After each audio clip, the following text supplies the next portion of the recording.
구약성경 예레미야 45장입니다.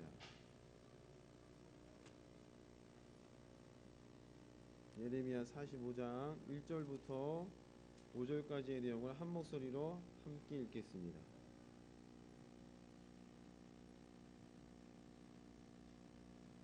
구약성경 예레미야 45장 1절로 5절 같이 읽겠습니다. 시작. 유다왕 요시야의 아들 여호와김 제4년에 네리야의 아들 바룩이 예레미야의 구전대로 이 모든 말을 책에 기록하니라. 때에 선지자 예레미야가 그에게 말하여 가로되 바룩아 이스라엘의 하나님 여호와께서 내게 이같이 말씀하시되 내가 일찍 말하기를 슬프다 여호와께서 나의 고통에 슬픔을 더하셨으니 나는 나의 탄식으로 피곤하여 평안치 못하도다 하도다 하였고 또 내게 이르시기를 너는 그에게 이르라 여호와께서 이같이 말씀하시기를 보라 나는 나의 세운 것을 헐기도 하며 나의 심은 것을 뽑기도 하나니 온 땅에 이러하거늘 내가 너를 위하여 대사를 경영하느냐 그것을 경영하지 말라. 보라 내가 모든 육체에게 재앙을 내리라. 그러나 너의 가는 모든 곳에서는 내가 너로 생명 얻기를 노량물을 얻는 것 같게 하리라. 여호와의 말이니라 하셨느니라. 아멘. 구약성경 예레미야 45장의 말씀을 통해서 바룩의 위로라는 제목으로 함께 주의 말씀 은혜를 나누도록 합니다. 오늘 예레미야 45장에는 바룩이라는 자가 등장하죠. 바룩이 처음 언급되는 곳은 예레미야 36장에도 등장합니다. 예레미야 36장을 한번 찾아볼까요?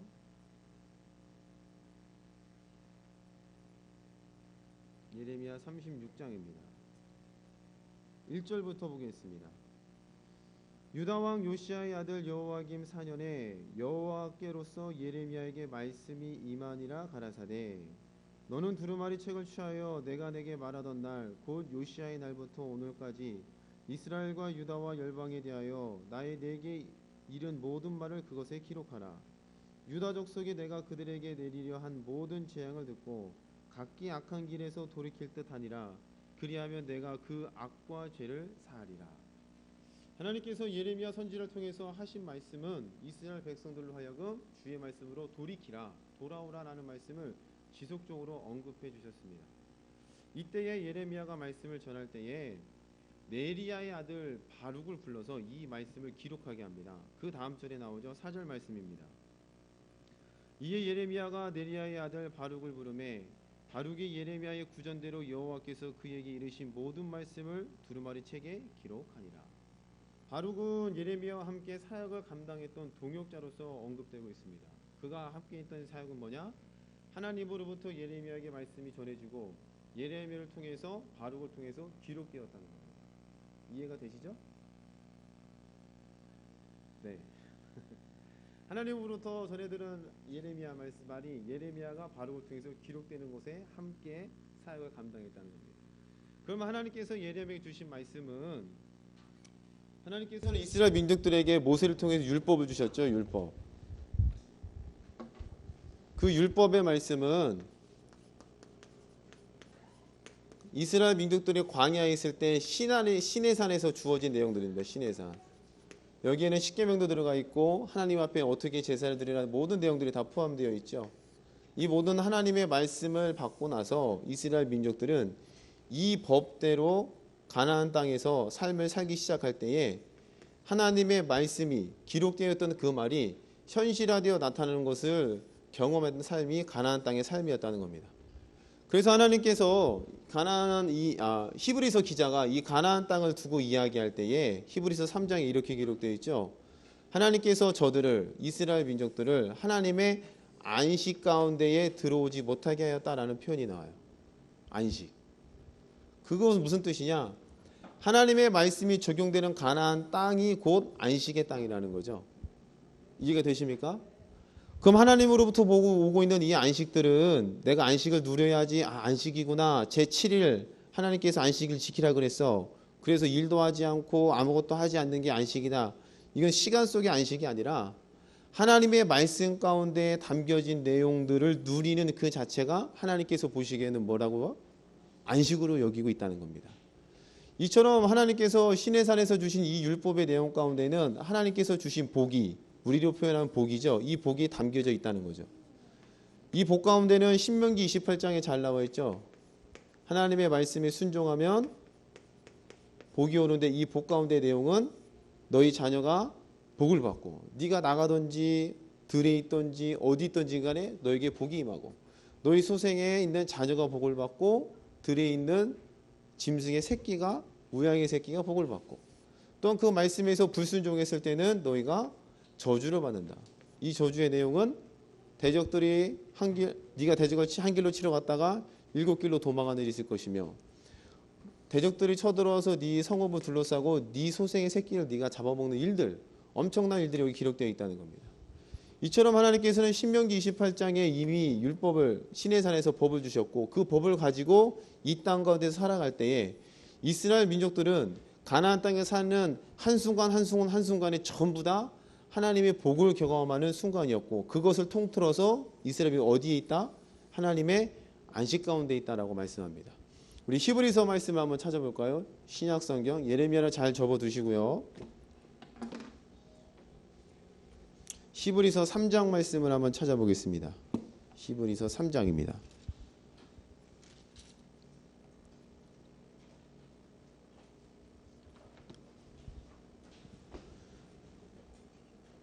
히브리서 3장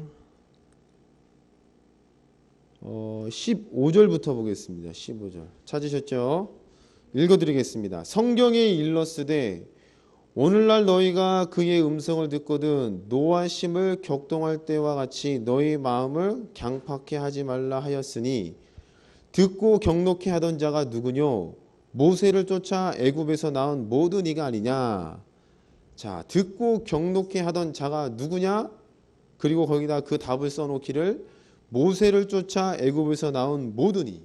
모세를 쫓아 애굽에서 나온 모든 이, 이스라엘 백성들을 뜻하겠죠. 그 모든 이가 바로 하나님 앞에서 하나님의 말씀을 듣고 마음을 강팍해 하던 자라는 겁니다. 이들을 향해서 하나님께서 말씀하신 게 17절 말씀입니다. 또 하나님이 40년 동안에 누구에게 노하셨느뇨? 범죄하여 그 시체가 광야에 엎드러진 자에게가 아니냐. 또 하나님이 누구에게 맹세하사 그의 안식에 들어오지 못하게 하리라 하셨느뇨?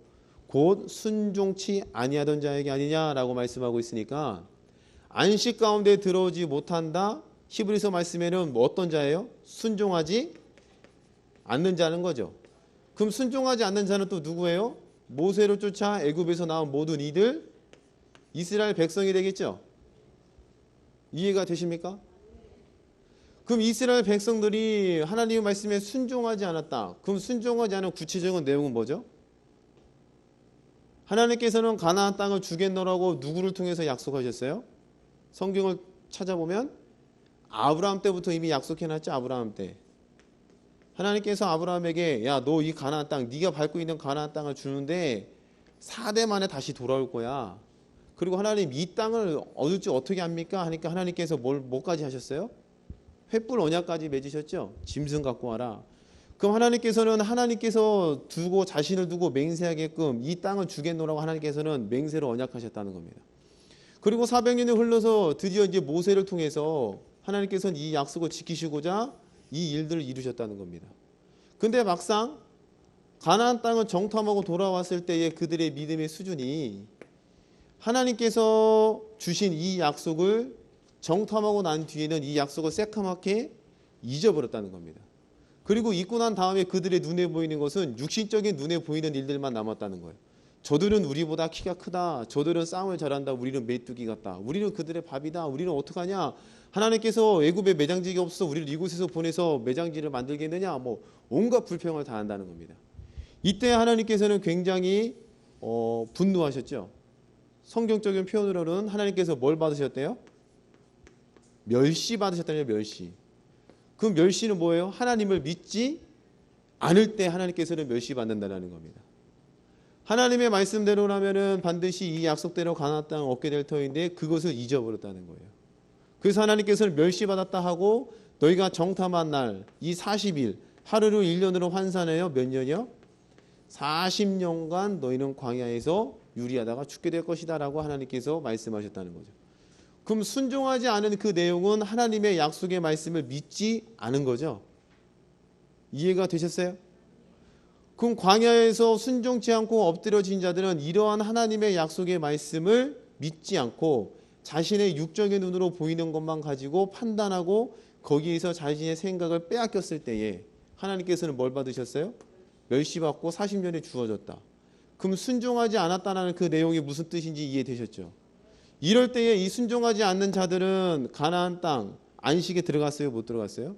못 들어갔다는 겁니다. 히브리서 기자는 이것을 가나안 땅을 뭘로 표현하냐? 안식에 들어오지 못했다. 하나님께서 맹세하셨다. 깨달아지시죠? 자, 그러면 이스라엘 백성들은 이렇게 하나님의 법을 받고 이제 가나안 땅에 들어가서 살면서 이제 40년 뒤에 그들은 믿음이 회복되죠. 그리고 요단강을 주저없이 들어갈 정도의 믿음이 수준이 돼서 이제 안식의 땅에 들어갑니다. 그럼 안식의 땅에 들어갔으면 하나님의 말씀대로 이 복의 일들이 나타나는 것을 눈으로 봐야 되죠. 눈으로 봤어요? 안 봤어요?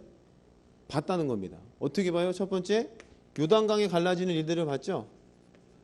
두 번째, 가장 처음으로 정렴한 성의 이름이 뭐예요? 여리고성이죠. 그럼 이 여리고성이 굉장히 큰 성이라고 신학자들이 언급하잖아요.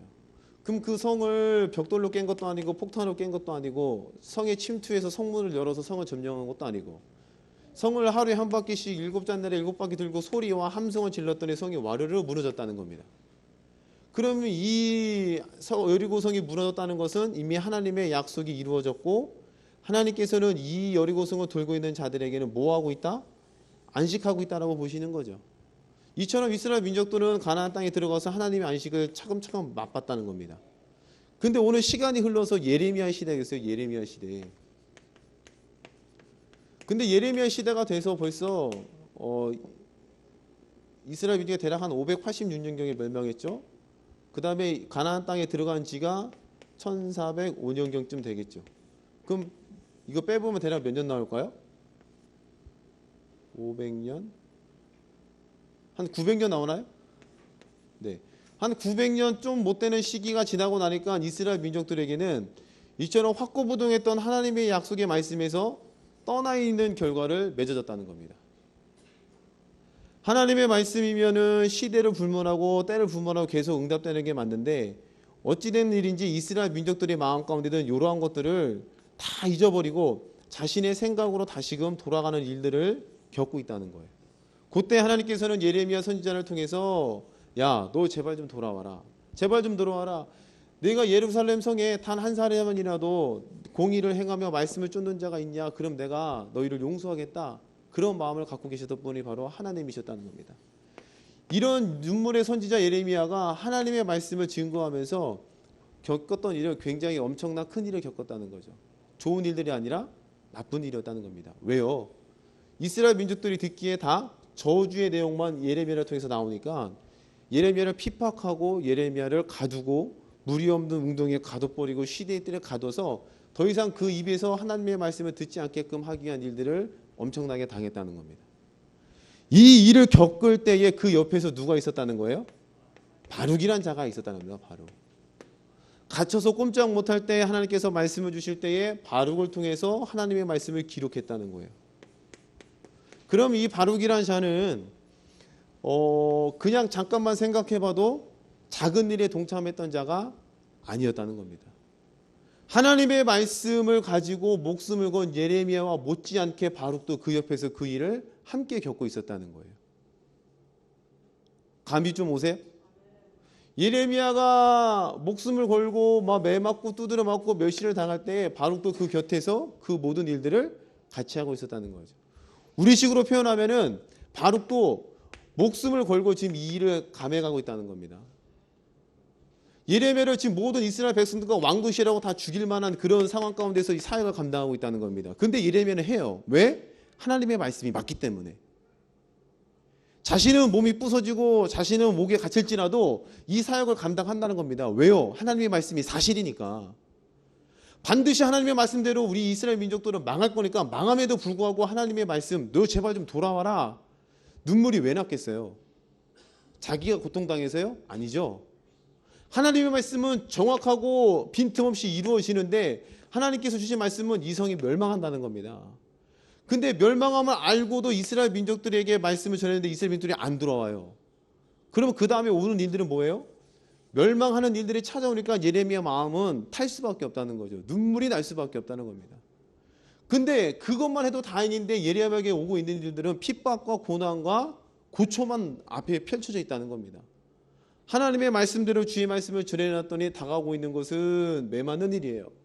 하나님의 말씀대로 해놨더니 다가오고 있는 것은 찢기는 일들이에요. 그러면 예레미야 한 사람만 여기서 고난받고 있겠어요? 시대적으로 미뤄봤을 때 성경은 기록되어 있지 않겠지만 예레미야와 관련된 모든 사람들도 아마 위험한 상황 가운데 빠졌을 거라고 우리는 충분히 추측해 볼 수 있다는 겁니다. 그러면 옆에서 성경을 기록하고 있는 바룩은 예레미야와 똑같이 감옥 속에 들어가지 않고 그랬지만은 성경을 쓰고 함께 사역을 감당하는 그 사실 하나만 가지고도 바룩에게도 위험이 있겠어요, 없겠어요? 있다라는 거죠. 바룩 역시도 하나님의 말씀을 대언합니다. 야, 하나님의 말씀 이렇다. 예, 쓸게요 했는데 예레미야처럼 똑같은 일을 겪지는 않았지만 그 시대상의 분위기로 봤을 때 하나님의 말씀을 배척하고 하나님을 멸시하는 모든 백성 가운데 있는 이들이 주님의 말씀을 싫어하고 예레미야를 옥에 가둘 정도면은 바룩에게도 그에 못지않는 위협과 어려움들이 남아 있었다는 겁니다. 그럼에도 불구하고 바룩은 옆에서 지속적으로 하나님의 말씀을 기록하고 예레미야의 지시대로 말씀을 전하게 되죠. 그런데 시대의 꼴이 가면 갈수록 어떻게 돼요? 좋아져요, 나빠져요? 나빠지죠. 왜요? 하나님께서 이미 이스라엘 민족들을 바벨론의 70년 포로기로 보내버리겠다고 이미 작정하셨다는 거죠. 이해가 되십니까?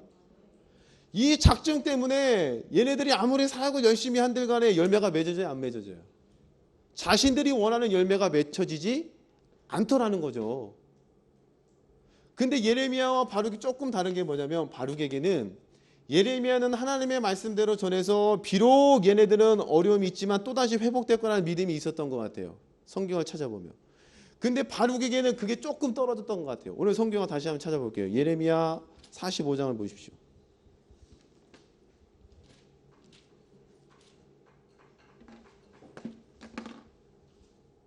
예레미야 45장 2절부터 보겠습니다. 하나님께서 예레미야를 통해서 하시는 말씀이에요. 2절 바룩아 이스라엘의 하나님 여호와께서 내게 이같이 말씀하시되 내가 일찍 말하기를 슬프다 여호와께서 나의 고통에 슬픔을 더하셨으니 나는 나의 탄식으로 피곤하여 평안치 못하도다. 자, 다시 읽어드릴게요. 여호와께서 나의 고통에 슬픔을 더하셨으니 나는 나의 탄식으로 피곤하여 평안치 못하다 하도다 하셨고, 이게 무슨 뜻이에요? 하나님께서 지금 예레미야에게 말씀합니다. 예레미야야, 네가 바룩에게 내 말 좀 전해다오. 알겠습니다. 무슨 말을 전할까요? 이런 말이다. 슬프다. 여호와께서 뭐라고 했습니까? 고통의 슬픔을 더하셨으니 나는 나의 탄식으로 피곤하여 평안치 못하다. 나는 고통 중에 있고 슬픔에 있는데 하나님께서 슬픔을 더하셨다. 그리고 또요, 나는 나의 탄식으로 피곤하여 평안치 못하겠다. 그럼 이것을 좀 쉽게 표현하면 어떻게 되겠어요? 아, 하나님께서 나를 점점 힘들게 만드는구나. 아, 난 죽겠다. 아, 죽겠네. 아, 좀 뭔가 좋았으면 좋겠는데 하나님이 자꾸 나를 힘들게 할까라고 혼자 탄식했다는 거죠. 이것을 하나님께서 지금 말씀하고 계세요. 바룩아, 네가 일전에 이렇게 얘기하지 않았느냐라고 예레미야를 통해서 말씀하고 있다는 겁니다. 그럼 바룩의 마음 가운데는 슬프다는 겁니다. 여호와께서 고통의 슬픔을 더하고 나는 평안의 안식을 얻지 못하게 만드시는구나라는 이 말을 하나님께서 하고 계시니까 바룩의 마음 가운데는 하나님에 대한 기대와 뭔가 소망이 있다가 그 소망이 완벽하게 꺾여졌다는 뜻이 되겠죠. 이해가 되세요? 하나님의 말씀을 전해놨고 하나님의 말씀을 증거했으면 뭔가 이스라엘 민족들의 변화가 일어나서 하나님의 말씀대로 이루어진 것들을 봐야 되고 나에게도 뭔가 기대하고 소망하는 바 그게 이루어져야 할 터인데 이루어진대요? 안 이루어진대요? 안 이루어진다는 겁니다. 하나님 어째요 나에게 고통과 슬픔을 더해 주십니까? 왜 나에겐 평안과 안식이 없습니까? 쉽게 얘기하면 죽겠습니다. 이 내용이에요. 깨달아지세요? 그때에 하나님께서 하시는 말씀이 어떤 말씀이에요? 4절 말씀입니다. 또 내게 이르시기를, 이거는 예레미야가 말하는 거죠. 너는 그에게 이르라. 이건 하나님께서 말씀하는 겁니다. 여호와께서 이같이 말씀하시기를 보라. 나는 나의 세운 것을 헐기도 하며 나의 심은 것을 뽑기도 하느니 온 땅에 이러한다. 자, 하나님께서 이러한 바룩의 마음을 아시고 예레미야를 통해서 주신 말씀이 뭐냐? 나는 내가 세운 것을 헐기도 하며 내가 심은 것을 뭐래요? 뽑기도 한다는 겁니다. 그러면 하나님께서는 하나님의 말씀대로 뭔가를 세우세요. 근데 하나님께서는 그것에 대한 주권이 계시기 때문에 이것을 헐어버리기도 하고, 하나님께서 정성껏 심어놨던 것 역시도 하나님의 말씀대로 뭐예요? 뽑을 수 있는 게 바로 누구다? 하나님이라는 것을 다시 한번 확인시켜주고 있다는 겁니다. 무슨 뜻인지 이해되세요? 하나님 죽겠습니다. 하나님 저에게 위로가 필요해요. 왜 하나님 갈수록 상황이 꼬여가만 갈까 했을 때 우리는 되게 아이고 기운데요 위로하잖아요. 근데 하나님께서는 거기에다가 어떤 동정표와 위로를 던지기 이전에 뭘 던졌어요? 하나님이 어떤 분인가를 다시 한번 확인시켜 주셨죠. 이해가 되십니까? 하나님 나는 내가 심은 것을 헐기도 하고 내가 심은 것을 뽑기도 한다. 나는 그런 존재다 라는 것을 다시 한번 바룩 앞에 보여준다는 겁니다. 이게 바룩에게 위로가 된다는 거죠. 무슨 뜻인지 깨달아지십니까? 자, 그럼 좀 더 쉽게 설명해 보면 여러분들이 예수를 믿고 구원받아서 지금 이 자리에 앉아 계신 줄로 믿습니다. 그 마음 가운데 뭔가 하나님의 말씀을 믿고 이제는 이 말씀이 사실화되어 나타나는 것을 믿고 이제 신앙생활을 해오시잖아요. 그럼 신앙생활을 해오실 때에 주구장창 잘 되는 사람 계세요? 한번 손 들어보세요. 주구장창 막 내가 계획하고 뜻하는 모든 것도 그래 이것도 되고 사업도 잘 되고 자녀도 잘 되고 공부도 잘하고 문제도 잘 풀리고 계속 상승가도로 달리시는 분 없으시죠? 있어도 이런 분위기도 손 들면 역적되겠죠. 대개는 이렇지가 않다는 겁니다. 올라가는 듯 하다가 뭐가 떨어져요? 왠지 모르게 뭔가 이게 삶이 힘들어져요. 완전 그 롤러코스터 타는 것처럼. 그죠? 올라갔다 내려갔다 뒤로 집어졌다 엎어졌다 또 내려갔다가 어떤 분들은 짧게 끝나지만 어떤 분들은 18년 막 시간 쭉쭉 보낼 수도 있고 20년 보낼 수도 있고 맞죠? 이러다가 결국 우리가 하나님께서 인정해놓은 그 자리 가운데 안착한다는 겁니다. 그러면 이러한 어려움과 이런 게 신앙이 떨어지고 내 뜻대로 안 되고 내가 그렇게 열심히 했고 믿음단에 살아왔는데 왜 내 삶이 풀리지 않을까라는 답답한 가운데 한 번씩 빠질 때가 있다는 거예요. 그때에 하나님께서 바룩에게 주시는 말씀, 우리는 이때 오면 야 힘내 괜찮아 하나님께서 은혜를 주실까요? 위로하고 다독여주고 하지만 하나님께서 선택하신 방법은 뭐냐? 그래 바룩아 힘내라 기운내라 내가 있지 않냐? 이게 아니라 뭐예요? 야 내가 심은데 내가 뽑는데 뭐? 내가 세우고 내가 허는데 뭐? 어찌 보면 위로의 말씀보다도 하나님의 되심을 그냥 정확하게 찝어주시는 일들을 하고 있다는 겁니다. 이해가 되세요? 근데 이게 바룩에게는 뭐가 되는 거예요? 위로가 된다는 겁니다. 우리도 되게 이때 되면 마음이 공고해지니까 위로를 원하잖아요. 누군가 나를 좀 알아줬으면 좋겠고 도닥여줬으면 좋겠고 그렇죠? 근데 위로와 눈물 우는 것은 한순간은 물론 필요하죠. 근데 그게 이 사람의 신앙을 고쳐낼 수는 없다는 겁니다. 진실로 이 어려운 건에서 빠져나올 것은 단 한 가지예요. 다시 한번 하나님이 누구신가를 발견하는 겁니다. 하나님의 공의롭고 하나님의 의로우신 그 말씀을 다시 한번 붙잡는 것뿐이라는 거죠. 제가 아는 집사님이 돈 때문에 굉장히 어려워했어요. 빚이 한 1억이 넘으셨어요. 빚 때문에. 남편의 도박 문제로 인해서. 그것을 다 떠안고 이혼했어요. 그래서 날마다 저를 만나서 하시는 말씀이 아유 목사님 저는 돈만 있으면 문제가 해결될 것 같아요. 돈만 있으면 이것을 계속 입에 달고 있어요. 근데 하나님의 말씀 이런 상태니까 그럼 돈이 있으면 그게 위로가 되겠죠. 또 거기서 함께 막 심지어 이런 얘기도 해요. 아침에 새벽기도 갔다가 돌아가는 길에 저한테 그런 얘기도 하더라고요. 그냥 돌아가는 길에 길가에서 눈 딱 감고 차에 딱 치여서 죽었으면 좋겠네요 라 하면서 눈물을 뚝뚝뚝 떨어뜨려요.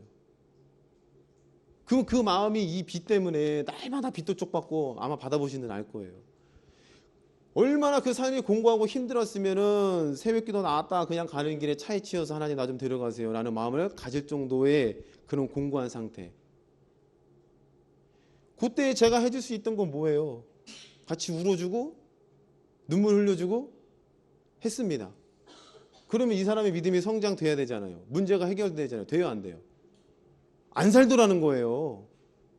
그 순간만큼은 같이 막 눈물 흘리고 할 수 있겠지만 이 사람이 이 문제에서 빠져나올 만한 믿음이 없다는 겁니다. 그러면 힘겹고 어렵지만 자신의 현 상태, 현 주소를 정확히 알 수 있는 하나님의 말씀 앞에 서는 수밖에 없다는 겁니다. 근데 참으로 신기하게도 하나님의 말씀을 제대로 증거해 줍니다. 같이 울어주기보다도 다그치며 하나님의 말씀은 이렇습니다. 당신을 한번 비춰보세요. 하나님은 이로우신 분입니다. 당신을 비춰보세요. 당신의 욕심 때문에 이렇게 오하지 않았습니까? 뼈아픈 자신의 현주소를 말씀 앞에 마주하고 난 그 뒤부터 말씀이 믿어지고 깨달아지니까 여기서 빠져나오기 시작하더라는 거죠. 이 빚 많이 깠어요. 요즘 보니까. 진짜입니다. 근데 그 시점을 가만 되돌아보니까 같이 울어준 그 시점이 아니라 하나님의 말씀이 정확히 들어간 그 시점부터 이 문제가 해결되더라는 거죠. 할렐루야. 아 그렇구나. 우리가 하나님 앞에 마주할 때 공부하고 힘들 때의 위로 물론 좋습니다. 근데 그때마다 우리 떠올려야 될 것은 하나님이 어떤 분인가 다시 한번 명확히 붙잡아야 된다는 겁니다. 하나님이 어찌 보면 매정하죠. 야 내가 심고 내가 뽑고 내가 생고 내가 헌다는데 네가 무슨 상관이야 라는 말로 들릴 수가 있어요. 근데 그게 아니라는 겁니다. 모든 주권이 누구에게 있다? 하나님께 있음을 너는 다시 한번 알아라. 지금 하나님은 하나님의 계획대로 이걸 진행하고 계시죠. 너희는 70년간 포로기간을 갔다 와야 돼. 죄값을 치러야 돼. 그러면 지금 당장은 어려운 시기, 힘든 시기처럼 보이고 또한 바벨론 70년 포로기가 녹록지 않잖아요. 바룩의 입장에서는 사역을 열심히 감당해서 했지만 그 입에서 나오는 고백은 슬프다. 왜 나로 이거 힘들게 만드느냐. 뭔가 사역이 잘 되는데 안 된다. 이런 공고한 마음이 있을 때 하나님께서 주시는 위로는 내가 세운 것을 내가 헐며 내가 심은 것을 내가 허문다.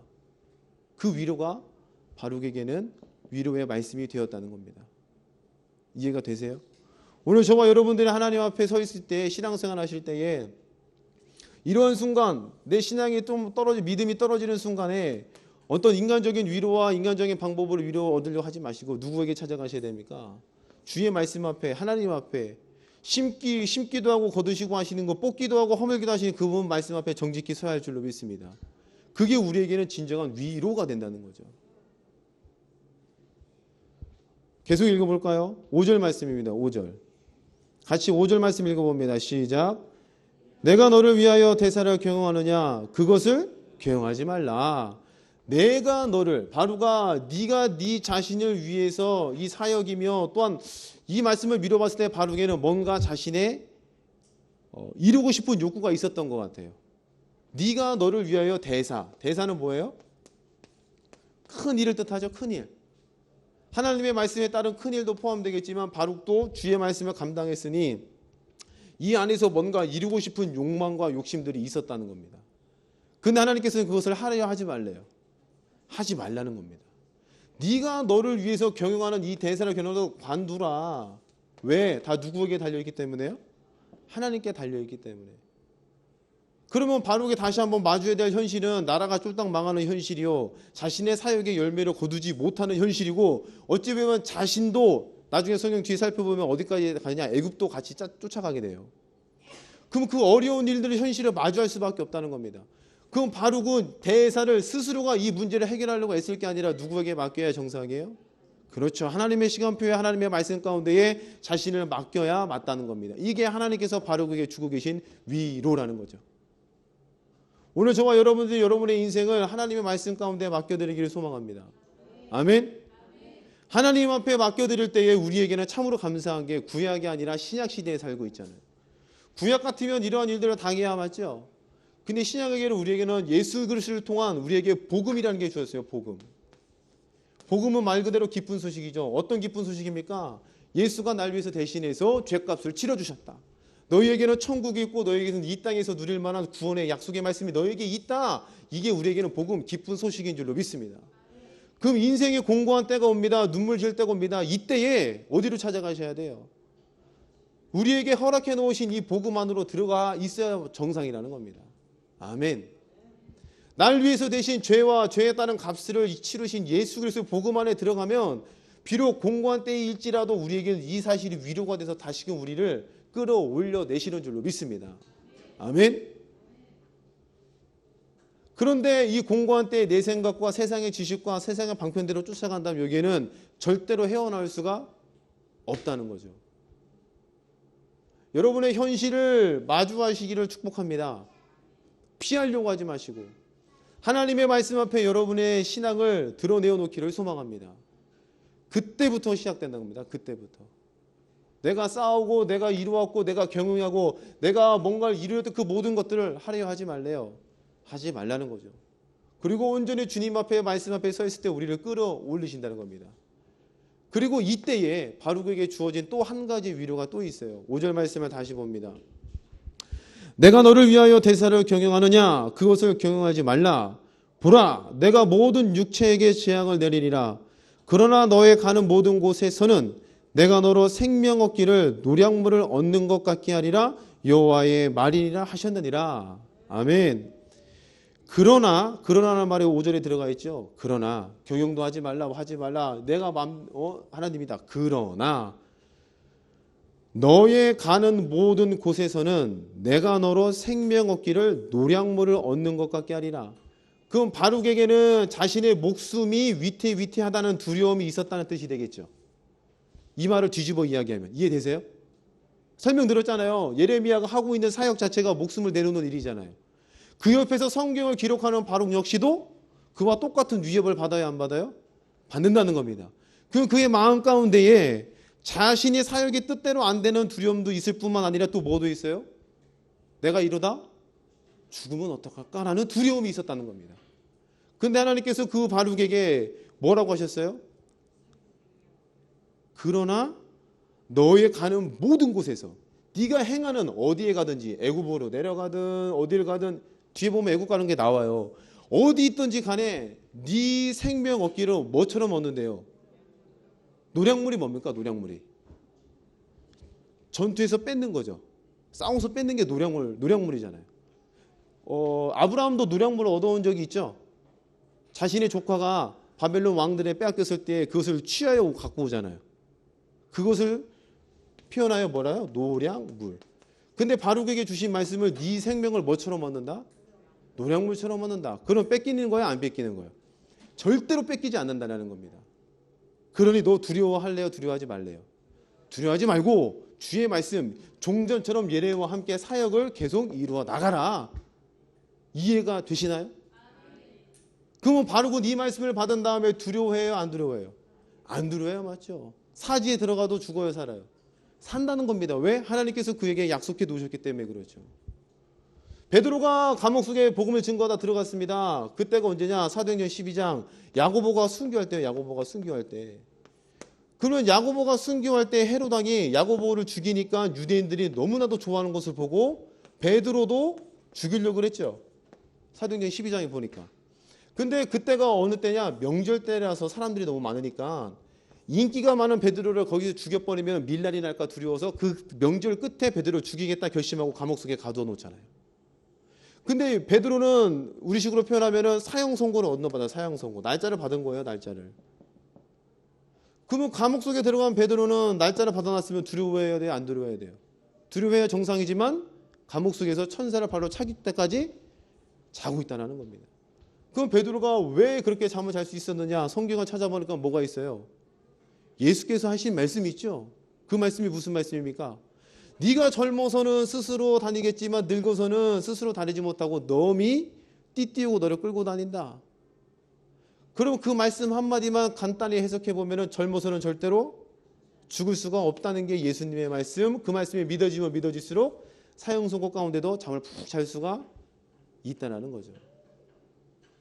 베드로는 그러한 말씀, 예수의 말씀 가운데 들어가 있으니까 복음 가운데 들어가 있으니까 두려움이 없다라는 겁니다. 오늘 저와 여러분의 마음 가운데도 이런 예수의 약속의 말씀이 베드로와 같은 믿음으로 들어가 있기를 소망합니다. 하나님께서 바르고 위로하실 때에 처음부터 위로하고 그래 고생한다 힘들지 이게 아니라 뭐였어요? 하나님이 누구신가를 명확하게 보게 하셨어요. 그리고 끝에 그러나 네 생명 얻기를 노량물처럼 얻는다. 절대로 빼앗기지 않으니까 두려워하지 말고 하나님의 약속의 말씀을 증거하는 그 일에 계속 정진해라라고 하나님께서는 위로해 주셨다는 겁니다. 근데 오늘 우리에게는 예수를 통해서 생명을 얻는 자야, 생명. 이 생명을 어느 누구도 빼앗을 수 없다고 주님께서는 말씀하셨습니다. 오늘 저가 여러분들이 가진 이 생명을 어느 누구도 뺏을 수 없다고 예수님의 사랑의 손에서 끊을 자가 이때 없대요. 없다는 겁니다. 그게 언제까지 지속되느냐? 마지막 우리가 목숨이 끊어져 이 시대의 종말 이를 그때까지 지속된다는 거죠. 이해가 되세요? 그 마지막 때에 우리가 알듯이 요한계시록에 보니까 이런 말씀이 있죠. 불 섞인 유리바다 가운데서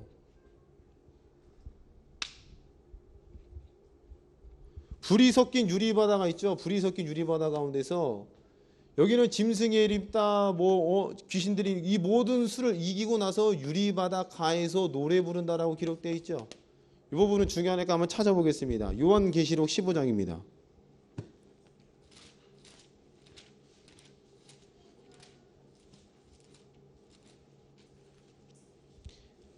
요한계시록 15장 2절 말씀입니다. 2절과 3절 말씀 같이 읽어볼까요? 시작. 또 내가 보니 불이 섞인 유리바다 같은 것이 있고 짐승과 그의 우상과 그의 이름의 수를 이기고 벗어난 자들이 유리바닷가에 서서 하나님의 검은 고를 가지고 하나님의 종 모세의 노래 어린 양의 노래를 불러 가로되 주 하나님고 전능하신 이여 하시는 일이 크고 기이하시도다. 만국의 왕이시여 주의 길이 의롭고 참되시도다. 할렐루야. 요한계시록 15장에 보니까 불이 섞인 유리바다가 있답니다. 유리바다가 뭔지 아시죠? 유리바다는 어디에 등장해요? 요한계시록 4장인가에도 등장하죠. 3장인가 2장인가요? 수정과 같은 유리바다가 있더라. 근데 15장에서는 뭐가 섞였대요? 불이 섞였답니다. 불이. 그럼 이 유리바다가 처음에는 그냥 유리바다로만 있다가 때가 돼서 불이 섞였대요. 그럼 하나님의 보좌, 우리는 이제 땅을 아시죠? 땅이 있고 땅 안에 하나님께서 또 바다와 육지를 나누기 땅을 만들었죠. 그리고 여기를 궁창, 하늘이나 칭하시고 궁창 위의 물과 궁창 아래의 물로 나눴다는 겁니다. 그러면 우리가 가게 될 하나님의 나라는 궁창 건너 물 건너가 여기가 하나님의 나라, 하나님의 보좌가 있는 곳이죠. 이것을 요한계시록에서는 이것을 수정과 같은 유리바다라고 표현해요. 수정과 같은 유리바다. 그럼 하나님의 보좌 앞에서 수정과 같은 유리바다, 유리구슬 같은처럼 있는 게 존재한다는 거죠. 그 안에 궁창도 있고 그 안에 우리가 살고 있는 지구라는 땅도 여기 머무르고 있다는 겁니다. 때가 되면 여기에 뭐가 떨어져요? 불이 떨어진다고 성경은 기록하고 있죠. 베드로전서 후서에 나오죠. 땅이 녹아서 체질이 드러나고 불로 싹 덮인다는 겁니다. 그럼 불이 덮여서 모두 다 죽을 그때에 유리바다를 건너 유리바다 가에서 노래를 부르는 자들이 있다는 겁니다. 노래. 이 노래는 어떤 노래라고 해요? 하나는 모세의 노래, 하나는 어린 양의 노래. 그 모세의 노래라는 것은 어디 나와요? 출애굽기 15장에 나오죠. 그럼 14장에서는 어떤 일이 있었어요? 홍해바다를 건너죠. 홍해바다를 건넌 뒤에 그 다음에 그들이 입술에서 터져나온 노래가 바로 모세의 노래, 구원의 노래. 하나님 우리를 구원해 주셨습니다. 말탄 자를 엎으시며 심줄을 끊어버리시며 우리를 그 가운데서 빼내셨습니다. 하나님 감사합니다. 요약하면 구원의 노래라는 겁니다. 그러면 이 마지막 때에 이 땅이 불로 가득 찰 때에 우리들은, 예수 믿는 자들은 여기서 빠져나와서 이 유리보다 끝에 하나님의 나라에서 모세의 노래, 구원의 노래를 부르고 어린 양의 노래, 예수를 통해서 우리가 하나님 나라에 갈 수 있음을 구원받았다는 것을 또 노래한다는 뜻이 되겠죠. 그럼 저와 여러분들은 마지막 날 이 재앙과 상관이 있어요, 없어요? 없다라는 겁니다. 할렐루야. 이건 이사야 43장에도 예언되어 있잖아요.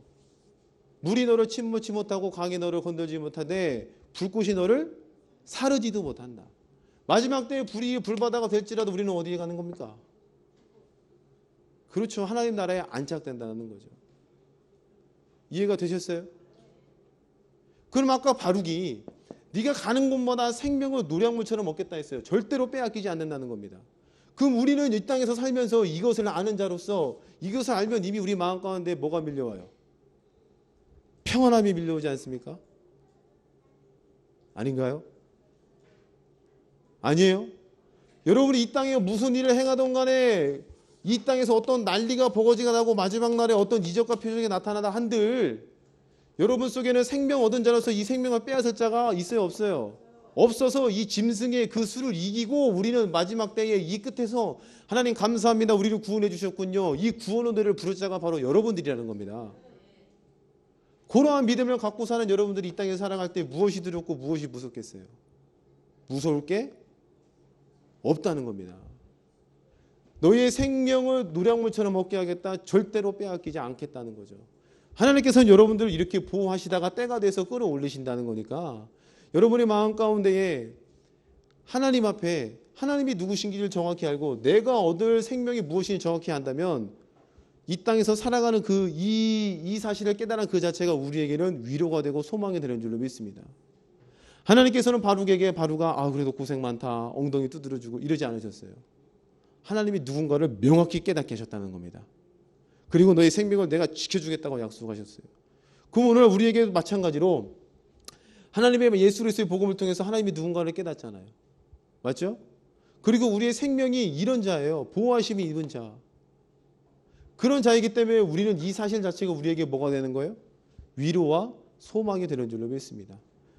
여러분들이 이번 한 주간 동안 살아가실 때에도 이러한 위로와 소망 가운데 정확히 안착되어 있어서 삶 가운데 문제로 인해서 잠시 잠깐 이럴 때가 있어요. 있을지라도 여기서 반드시 우리를 끄집어내신 그 하나님, 말씀 앞에 정확히 설 때에 반드시 우리를 끌어오신 그 하나님을 믿음으로 붙잡고 두려워하지 않기를 소망합니다. 걱정하지 않기를 소망합니다. 걱정과 두려움 다 주님께 맡겨버리고 반드시 우리를 구원으로 안착시키는 그 하나님의 신실하신 가운데 기대를 걸고 소망 가운데 달려나갈 수 있는 우리 하나님께 모든 성도가 되기를 축복합니다. 옆에 분과 인사하겠습니다. 위로받읍시다. 다시 한번 인사하겠습니다. 두려워하지 마.